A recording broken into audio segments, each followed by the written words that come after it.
I també a totes les companyes que avui estan aquí en solidaritat a les 3 joves encausades per haver arrencat plaques. Una mica el motiu que ens porta a convocar aquesta roda de premsa inicialment era anunciar que havíem complert el mínim que ens havíem marcat amb la campanya del Tot Suma, però bé, avui al matí hem tingut notícies sobre el cas judicial que també exposarem i una mica també farem una valoració política de com està el panorama i com s'estan desenvolupant els fets respecte a tota la campanya i tota la polèmica que està havent al voltant dels carrers franquistes. El meu company explicarà com s'ha desenvolupat la situació judicial en aquests temps i una mica també ficarà sobre la taula les novetats que sabem d'última hora. Sí, bon dia. Primer de tot, posaré una mica en antecedents. Ja fa poc més d'un any que arran Lleida, i seguint el fil de les companyes, moltes companyes lluitadores antifeixistes de la ciutat, va sortir al carrer a fer una arrencada de plaques, aquesta acció de desobediència, i de la qual se'n va derivar molt ressò mediàtic i molta legitimació per part dels moviments socials i també per uns quants grups institucionals. Això va derivar que es va presentar una moció al ple de la Paeria, una moció presentada per la Crida per Lleida, i se li va obrir aquesta possibilitat institucional de resoldre el cas a l'alcalde de Lleida. Què va passar? Que l'alcalde ha anat trampejant com ha pogut i en la mesura del possible per no fer efectiva aquest canvi de nomenclàtor de la ciutat. Es va crear aquella comissió d'experts que havien de determinar el nivell de feixista que era cada un d'aquells personatges i de la qual al final ha quedat en res. Una altra mostra de legitimació social també va ser el manifest que darrerament la filla, la neta d'aquell personatge històric, militant i sindicalista, la Cantano, va treure. I bé, arribats aquí i veient que l'alcalde té una actitud totalment immobilista, arran Lleida ha tornat a l'origen i ha decidit tornar a sortir al carrer per tornar a fer aquesta acció de desobediència d'arrencada de plaques. Aquesta acció la vam fer el 13 de desembre i va ser interrompuda per la Guàrdia Urbana. La Guàrdia Urbana en aquell moment ens va registrar, tot i així no ens va donar cap paper conforme ens denunciaven i pensàvem que havia quedat en res, o si més no sospitàvem que hi podia haver alguna denúncia i que pogués prosperar per via administrativa.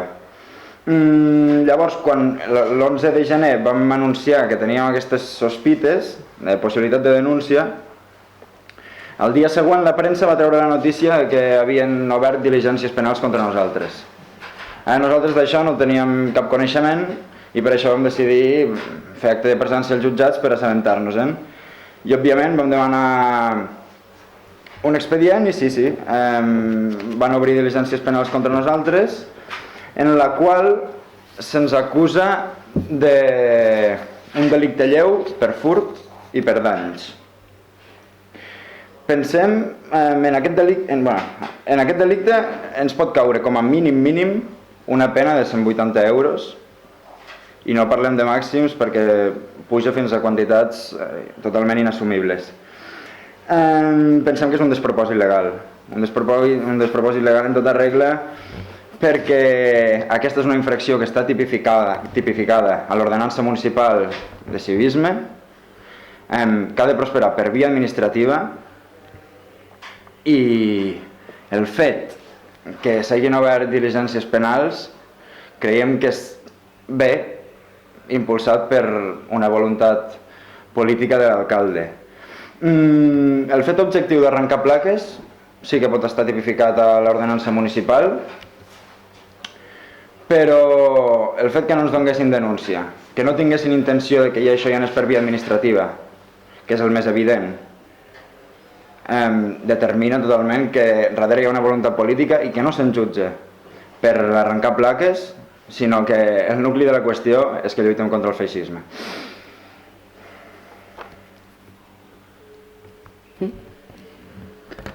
Bé, bueno, ara per fer no, com ha dit el company, hi ha certes actuacions que són força, o que hi ha força d'ombres, no? Com el fet de que no sortís publicada la denúncia un mes després que nosaltres féssim el comunicat, el fet que no vam tenir coneixement en aquell moment de cap actuació de la Guàrdia Urbana, és a dir, no ens va entregar res, però bueno, entenem que tot això no, hi ha una voluntat política darrere i que hi ha ordres clares i directes dels responsables polítics que estan duent a terme i que estan gestionant aquesta situació. És a dir, ens trobem en un moment de conflicte polític i com a tal s'ha de resoldre. No? Entenem que és un debat polític i que han d'assumir les administracions i no per via ni administrativa ni legal el fet de complir amb una llei de memòria històrica que insta els ajuntaments a retirar tota la simbologia feixista i bueno, és un cop més i un intent més d'un ajuntament que vol intentar criminalitzar tota aquella opció de dissidència que existeix dins la ciutat. És a dir, és un ajuntament que es nega al debat, que es nega a la participació juvenil i social dins de la ciutat. Aquí no es mou ningú i és la nostra ciutat, no? Una mica és el que estan fent. I és més,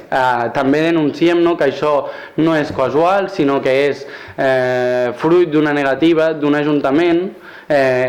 governat encobert per aquest nou tripartit de Ciutadans, PP i PSC que es neguen i es seguiran negant a impugnar un règim feixista i una falsa transició del 78 perquè principalment en són hereus i no volen qüestionar aquests privilegis, fins i tot no molestant aquelles persones que es podrien molestar per retirar carrers franquistes. Una mica amb tot això, nosaltres com a Rany Lleida ens qüestionàvem si aquest havia de ser el paper de la Guàrdia Urbana, quines ordres hi ha, quina activitat de persecució política hi està havent, i el que entenem, i és obvi i demanem ja, és que la regidora Sara Mestres, davant la onada repressiva política que hi està havent els últims dies, doni explicacions. En els últims dies sí que hem vist dubtoses actuacions de la Guàrdia Urbana i entenem que la Sara Mestres o ha de donar explicacions i si més no, si finalment 3 joves acaben a judici per haver arrencat plaques, per haver fet un acte de dignitat, desobediència i de lluita, entenem que és obvi que la Sara Mestres hauria de dimitir per haver donat aquestes ordres de persecució. Nosaltres tenim molt clar que l'estratègia de por, de persecució, d'amenaça amb multes i d'emmarronar-nos individualment no ens aturarà i estem molt decidides a seguir fent aquests passos i principalment avui posem sobre la taula i cridem a la ciutadania 2 coses molt clares i bàsiques. 1. És mobilització popular, hem de seguir sortint als carrers, hem de seguir denunciant això malgrat la incapacitat de les institucions per poder solucionar un problema tan bàsic i tan obvi i en segon lloc, desobediència. Cal seguir desobeint tantes vegades com calgui totes aquelles lleis injustes i aquest ajuntament tancat en no poder impugnar un règim del 78. Nosaltres a cada sanció ens fem més fortes, a cada vegada que sortim als carrers ens fem més fortes i una mica és això el que emplacem avui, a sortir al carrer i a seguir desobeint. Nosaltres ho farem i nosaltres seguirem desobeint, seguirem sortint, que no tenim cap por. Ja per altra banda i per anar acabant,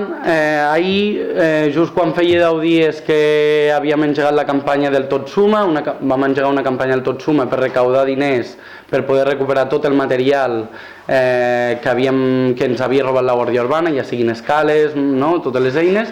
Ahir, quan feia 10 dies, vam assolir el mínim, ens havíem marcat 350 euros per poder fer front a això i a totes les despeses fruit de la nostra activitat política, però bueno, una mica la crida que avui fem és seguir